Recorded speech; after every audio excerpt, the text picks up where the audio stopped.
Okay ल hello everyone. So आज चाहिँ हामी एउटा अस्ति हामीले के हेऱ्यौँ भन्दाखेरि फाइलबाट डेटा रिड गर्ने अनि त्यसलाई टुडी लिस्टमा कसरी कन्भर्ट गर्ने अथवा डिक्सनरीमा कसरी कन्भर्ट गर्ने त्यो हेरेको थियौँ है।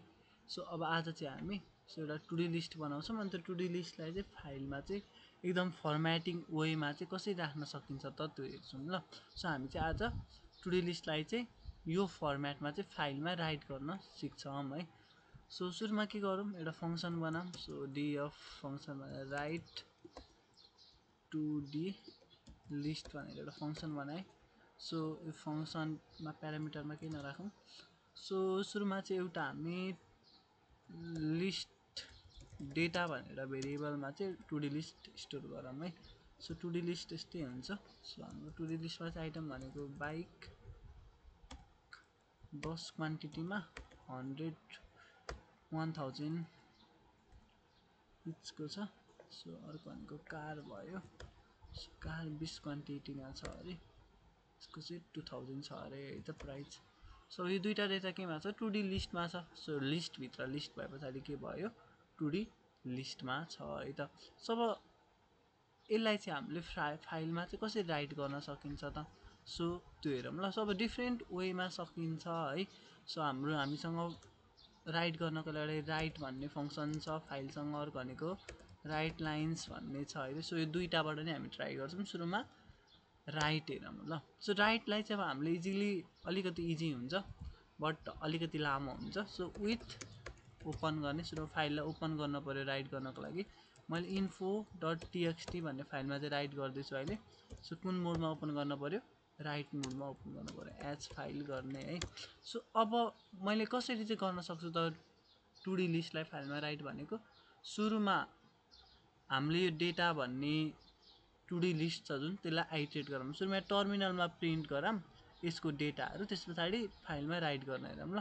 सो अब यसलाई कमेन्ट गरिदिएछु एकछिनको लागि। सो सुरुमा फर लुप लगाउने, for I in range length of data. So हामीले डेटालाई आइटरेट गर्दैछौँ भने लेन्थभित्र के पास गर्नु पर्यो, डेटा पास गर्न पर्यो है त। सो प्रिन्ट डेटाको आई इन्डेक्स गर्यो भने, अब डेटा भनेको हाम्रो यो मेन लिस्ट भयो, यति होल लिस्ट भयो। यसको आई इन्डेक्स भनेको अब आईको भ्यालु चाहिँ कति कति हुन्छ त, 0 र 1 हुन्छ है। सो अब आईको भ्यालु 0 गर्दाखेरि डेटा 0 भन्नुको मिनिङ के हो त, सो डेटा 0 भन्नुको मिनिङ यो भयो, बाइकको डेटा भयो। अनि डेटा 1 भन्नुको मिनिङ कति भयो त, कारको डेटा भयो। सो यसरी चाहिँ अब हाम्रो दुईटै डेटा प्रिन्ट हुन्छ। सो रन गरेर हेरौँ एकचोटि अनि फेरि कन्टिन्यू गर्ने है त।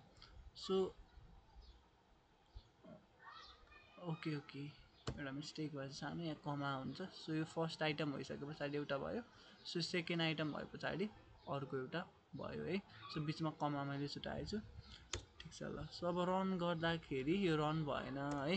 सो किन रन भएन भन्दाखेरि फंक्सन कल गरेको छैन। सो फंक्सन नि कल गर्न पर्यो। सो अब चाहिँ हाम्रो टुडी लिस्ट चाहिँ के भयो, प्रिन्ट भयो। त्यसको टाइप चाहिँ के छ त, सो टाइप हेर्ने हो भने के छ, टाइप प्रिन्ट गराएर हेर्ने हो भने टाइप प्रिन्ट गराउँदाखेरि यसको टाइप चाहिँ के छ त, लिस्ट छ है त। सो अब लिस्टलाई त हामीले डाइरेक्टली अब प्रिन्ट गरेको भएन नि त, यो त लिस्ट प्रिन्ट भयो। बट हामीले चाहिँ यसलाई चाहिँ प्रपर फर्मेटमा प्रिन्ट गर्दाखेरि चाहिँ कसरी गर्न सकिन्छ भने, प्रिन्ट स्ट्रिङ युज गरौँ, डेटाको आई इन्डेक्सको 0 आइटम गर्दा नेम प्रिन्ट हुन्छ। त्यसरी नै डेटाको 0 गरौँ, यहाँनिर डेटाको 0 आई इन्डेक्सको 1 प्रिन्ट गर्दा प्राइस प्रिन्ट हुन्छ। त्यस्तै गरी हाम्रो डेटाको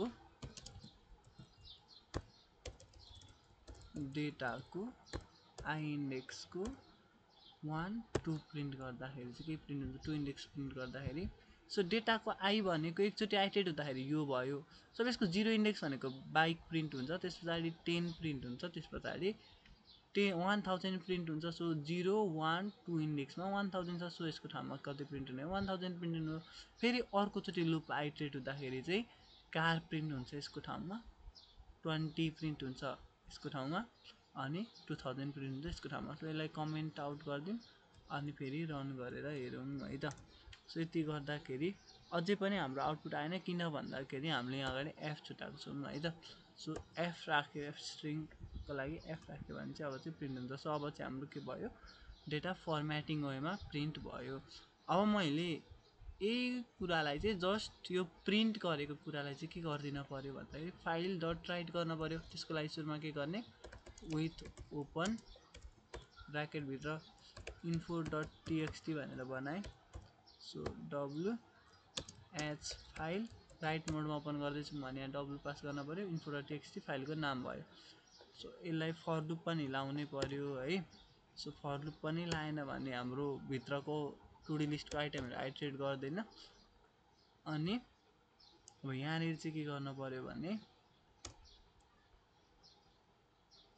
फाइल डट राइट, अनि राइटभित्र चाहिँ के पास गरिदिने, सेम यही कुरा पास गरिदिने है त।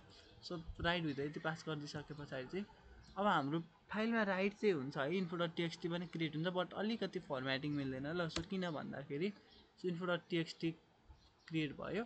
सो हेर्नुहोस् त हाम्रो यहाँनिर के भन्दाखेरि एउटाको डेटा प्रिन्ट भयो, बट यहाँनिर चाहिँ हामीले के लगाउन बिर्स्यौँ, स्ल्यास एन लगाउन बिर्स्यौँ है त। सो स्ल्यास एनले चाहिँ के गरिदिन्छ भन्दाखेरि नेक्स्ट लाइनमा लगिदिन्छ अर्कोचोटि प्रिन्ट हुने कुरालाई गर्दाखेरि। सो बस इन्फो डट टीएक्सटी ओभरराइट भयो। यो तरिकाले पनि हामीले फर्मेटिङ वेमा चाहिँ के गर्न सक्यो, प्रिन्ट गर्न सक्यो। अब अर्को छ हाम्रो राइट लाइन्स युज गरेर पनि गर्न सकिन्छ है त। सो त्यो चाहिँ कसरी गर्ने, सो त्यसको लागि चाहिँ हामीले फर लुप राइट गर्दाखेरि चाहिँ युज गरिराख्नु पर्दैन है। सो सुरुमा के गर्नु पर्यो त्यसको लागि भने, सो यो लिस्ट छ नि यो डेटामा, सो अहिले भनेको डेटाको 0 इन्डेक्स पनि के छ, लिस्ट छ, डेटाको 1 इन्डेक्स पनि के छ, लिस्ट छ। सो अब हामीले चाहिँ के गर्नुपर्छ भन्दाखेरि राइट लाइन्स फङ्सन युज गर्नको लागि चाहिँ to use function. So write line function use गर्नको लागि लिस्टलाई चाहिँ के गर्नुपर्छ, स्ट्रिङमा चाहिँ के गर्नुपर्छ, कन्भर्ट गर्न पर्छ है त। सो कसरी कन्भर्ट गर्ने हेरौँ ल। अब सो अब सुरुमा के गर्न पर्यो, सो म चाहिँ के गर्छु भने जोइन युज गरेर कन्भर्ट गर्छु। हामीले अरू वेबाट जसरी गर्दा पनि हुन्छ है त। सो के गर्ने, सुरुमा फर लुप लगाउने, for I in range length of data है। सो डेटा भइसकेपछि अब हामी के गर्ने भन्दाखेरि डेटाको आई इन्डेक्स भनेको अहिले के छ, लिस्टमा छ। अब हामीले कुनै पनि एरेमा कुनै पनि इन्डेक्सलाई चेन्ज गर्न पर्यो भने चाहिँ के गर्छौँ, जस्तो कि मलाई 0 इन्डेक्सलाई चेन्ज गर्न पर्यो भने चाहिँ 0 इक्वल्स टु समथिङ के लेख्यो भने डेटामा भएको 0 इन्डेक्सको ठाउँमा चाहिँ यो ओभरराइड गरेको भ्यालु अथवा इक्वल्स टु पछाडिको भ्यालु आएर बस्छ भने चाहिँ मैले यसलाई रन गरेँ भने चाहिँ के हुन्छ त, यो बाइक भएको ठाउँमा चाहिँ के आएर बस्छ, यो आएर बस्छ। अब अहिले हामी यो लिस्टमा छ, अब यसलाई चाहिँ स्ट्रिङमा कसरी कन्भर्ट गर्ने हेरौँ ल। सो स्ट्रिङमा कन्भर्ट गर्नको लागि सो बिचको स्पेसिङ बिचमा के राख्ने भनेर कमाले बुझाउँछ, अहिले म नराखी गर्छु सुरुमा एकचोटि। सो त्यस पछाडि डट जोइन छ है त। सो जोइनभित्र चाहिँ के लिन्छ भन्दाखेरि हामीले लिस्ट अथवा टपलहरू चाहिँ पास गर्न सकिन्छ है। सो जोइनमा चाहिँ अब पास गर्ने के भन्दाखेरि डाटाको आई इन्डेक्स, यहाँ मैले 0 हटाएको छैन, यसलाई आई बनाउने। त अब यति बनाइसकेपछि चाहिँ के हुन्छ भन्दाखेरि डेटाको आई इन्डेक्स भनेको यो। सो यसको ठाउँमा चाहिँ के भएर बस्छ, यो जोइनले के गर्छ हेरौँ ल। सुरुमा मैले मुनिकोलाई कमेन्ट आउट गरिदिएँ। जोइनले चाहिँ के गर्छ भन्दाखेरि कुनै पनि लिस्टलाई चाहिँ के गर्छ भने अब यहाँ डेटाको आईमा मैले के पास गरेँ, बाइक 10,000 पास गरेँ नि त। सो अब यसलाई चाहिँ के गरिदिन्छ भन्दाखेरि स्ट्रिङमा कन्भर्ट गरिदिन्छ है त। सो यहाँ मैले प्रिन्ट डेटा गरेर हेर्दाखेरि थोरै फर्मेटिङ त मिलेको हुँदैन है, त्यही पनि हेरौँ न त होइन। सो यति गरे पछाडि सो रन गर्दाखेरि ओके। सो हाम्रो यहाँनिर अर्को एउटा इरर आएको छ है। सो इरर चाहिँ के छ भन्दाखेरि यो हाम्रो आइटमहरू के छ, 10, 1000, 20, 2000 भनेको चाहिँ केमा छ, इन्टिजरमा छ। सो अब जोइन फङ्सनले चाहिँ के भन्छ भन्दाखेरि मैले कुनै पनि लिस्टलाई आइट्रेट गर्दैछु भने त्यो लिस्टभित्रको हरेक आइटम चाहिँ के हुन पर्यो, स्ट्रिङ हुन पर्यो भन्छ है त। सो त्यसलाई कसरी गर्न सकिन्छ भन्दाखेरि